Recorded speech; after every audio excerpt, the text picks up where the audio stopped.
बाबा साहब की जीवनी पर प्रकाश डाला है।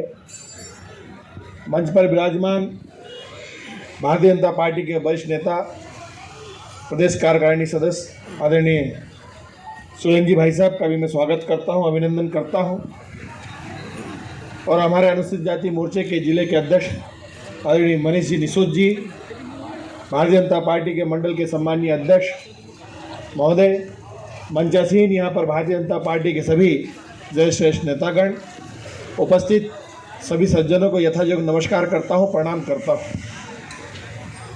मित्रों, बात कहने की तो जितनी कहनी थी और जिस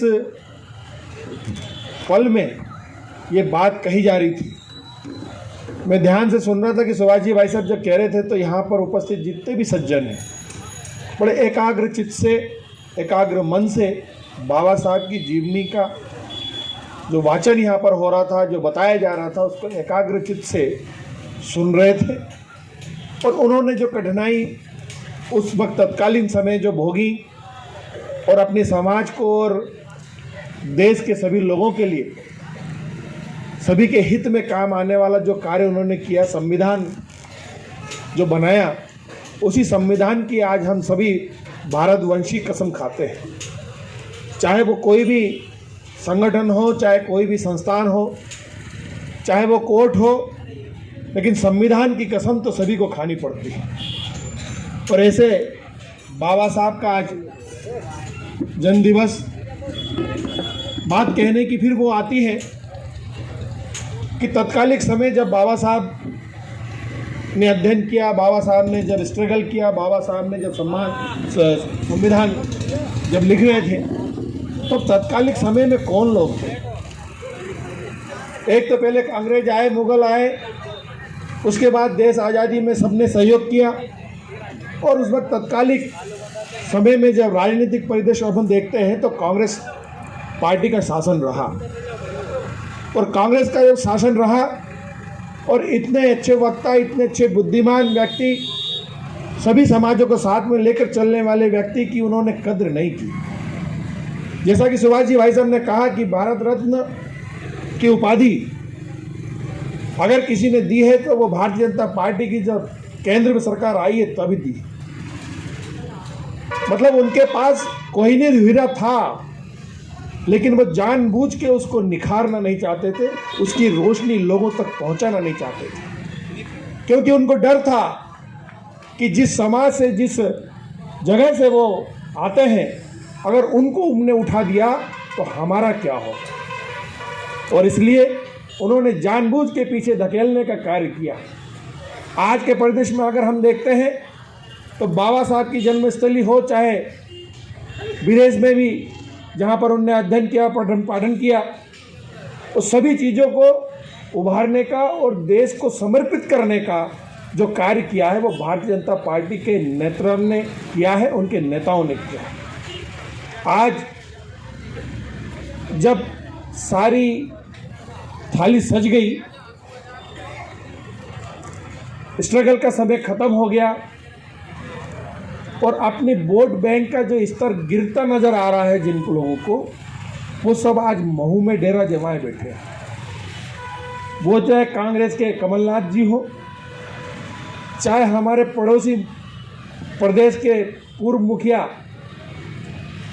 वो भी आए, अखिलेश यादव जी भी मत्था टेकने आए हैं बाबा साहब। अरे बाबा साहब ने तो आशीर्वाद तुम लोग को ही दिया था पहले, लेकिन बाबा साहब की कद्र नहीं की, उनका आशीर्वाद तुम लेने के अधिकारी नहीं थे।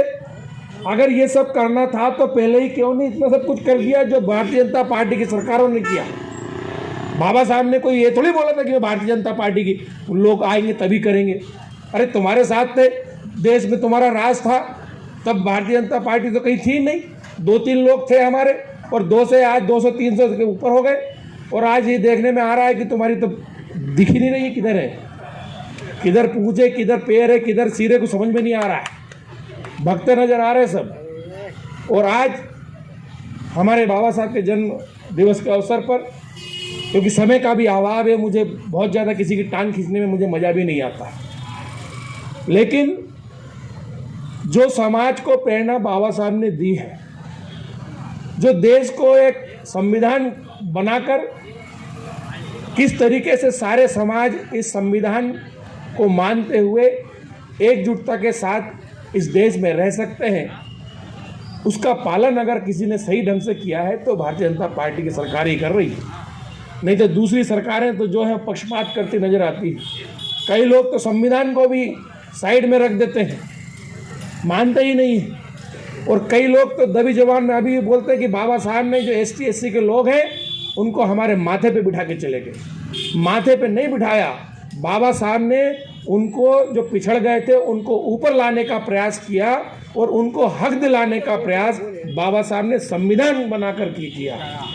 अगर संविधान में अगर ये व्यवस्था नहीं होती तो शायद आज भी वही दशा जब मुगल काल में और जब हमारा देश जब स्टार्टिंग में आज़ाद हुआ तब जो व्यवस्था थी शायद अभी भी वही व्यवस्था होती और शायद हम और आप वैसे ही वंचित और पिछड़े हुए ही रहते।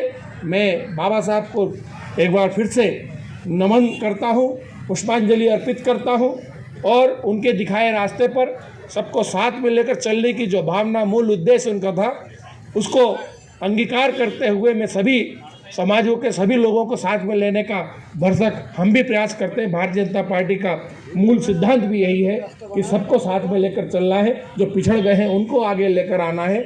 इन्हीं शब्दों के साथ आप सब ने यहाँ पर हमारे मोर्चे के अध्यक्ष विजय भाई ने जो हमारा सम्मान किया उसके लिए मैं धन्यवाद देना चाहता हूँ। और एक बात उन्होंने मन से बड़े भावुक कर देने वाली बात कही। उन्होंने बहुत पुरानी बात कही कि मैं इतने दिनों से पार्टी में हूँ और रहटगांव में बहुत कुछ दिया लेकिन हमारे मोहल्ले को नहीं दिया। आप फिक्र मत करो विजय भाई, आप जो चाहते हो वैसा ही भवन बनेगा वहाँ पर। आप 5 बोल रहे हो, मैं 6 देता हूँ। 6 लाख का भवन बनाओ आपके मोहल्ले में। समाज को और भी आवश्यकता होगी तो उस कार्य की भी पूर्ति करेंगे। और हम सिर्फ एक ही समाज की बात नहीं कर रहा हूँ मैं, जहाँ जहाँ भी अगर विधानसभा टिमरनी में आवश्यकता है तो वो उस आवश्यकताओं की पूर्ति हम करने का आपको प्रॉमिस करते हैं। आपने एक मांग रखी थी, उसके लिए मैंने 1 लाख बढ़ोतरी करके आपको दे दी है। माननीय मुख्यमंत्री जी हमारे बीच में, सौभाग्य की बात है कि हमारी विधानसभा में रहटगांव में उन्होंने आने का समय दिया। आप और हम सब मिलकर उनका स्वागत बड़ी धूमधाम से करें, ये मेरी ऐसी अपेक्षा है। द्वेष भावना, राजनीतिक द्वेष से अलग हटकर मैं तो कांग्रेसी मित्रों से भी कहता हूं कि वो भी हमारे प्रदेश के मुखिया आ रहे हैं तो वो भी उनका स्वागत करें, सम्मान करें। और निसंदेह जब बड़े लोग आते हैं, प्रदेश का नेतृत्व करने वाला व्यक्तित्व आता है तो अपने क्षेत्र का विकास, जो माननीय हमारे जैन साहब कहते हैं कि ऑटोमेटिक ही हो जाता है। अगर उनको लगेगा कि यहाँ पर कुछ और भी हो सकता है, और भी संभावना है, आपकी मांगे हैं, तो उन मांगों को भी वो आत्मसात करेंगे और हो सकता है कि कुछ सौगातें भी आपको देने का प्रयास करें। आप सब हम मिलकर उनका स्वागत, सम्मान में कोई कमी बाकी नहीं रखेंगे। आप सब यहाँ पर उपस्थित हुए, मुझे बोलने का मौका दिया और एक बार अपनी ओर से व्यक्तिगत रूप से सुभाष जी भाई साहब को भी धन्यवाद देता हूँ कि उन्होंने जो बातें माननीय बाबा साहब के बारे में कही वो आप और हम सब मिलकर उस बात को ध्यान में रखेंगे। हर वक्ता अपनी अपनी तरह से प्रेजेंटेशन देता है, लेकिन आज जिस तरीके से सुभाष जी भाई साहब ने इस कार्यक्रम के मुख्य वक्ता के रूप में अपनी बात, बाबा साहब की बात रखने का जो प्रयास किया, निसंदेह बहुत ही सराहनीय है। तो एक बार पुनः आज सभी का बहुत बहुत अभिवादन करते हुए अपनी वाणी को विराम देता हूँ। बहुत बहुत धन्यवाद। जय हिंद, जय भारत। विजय भाई के द्वारा माननीय विधायक जी के समक्ष जो मांग रखी गई थी उसमें 1 लाख की बढ़ोतरी करके विधायक जी ने उनकी बात रखी।